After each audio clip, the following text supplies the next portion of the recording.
ಅರೆ ಸ್ವಯಂ ಚಾಲಿತ tin can ceiling machine ceiling ವೇಗವನ್ನು ಪ್ರತಿ ನಿಮಿಷಕ್ಕೆ 23 ಕ್ಯಾನ್ಗಳಿಗೆ ನಿಗದಿಪಡಿಸಲಾಗಿದೆ.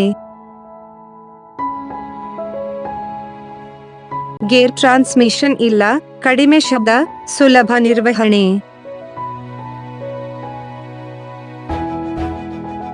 ಡಬ್ಬಿ ಇಡುವಾಗ ಡಬ್ಬವನ್ನು ಮುಚ್ಚುವುದು, ಕಾರ್ಮಿಕರ ಉತ್ಪಾದಕತೆಯನ್ನು ಸುಧಾರಿಸುವುದು.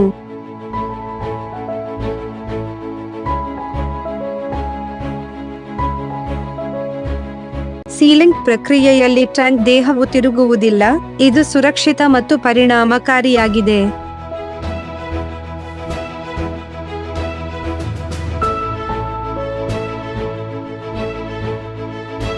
ಟಿನ್ ಕ್ಯಾನ್ಗಳು, ಅಲ್ಯೂಮಿನಿಯಂ ಕ್ಯಾನ್ಗಳು, ಪ್ಲಾಸ್ಟಿಕ್ ಕ್ಯಾನ್ಗಳು ಮತ್ತು ಪೇಪರ್ ಕ್ಯಾನ್ಗಳಿಗೆ ಅನ್ವಯಿಸುತ್ತದೆ. ಇದು ಆಹಾರ, ಪಾನೀಯ ಮತ್ತು ಇತರ ಕೈಗಾರಿಕೆಗಳಿಗೆ ಸೂಕ್ತವಾದ ಪ್ಯಾಕಿಂಗ್ ಸಾಧನವಾಗಿದೆ.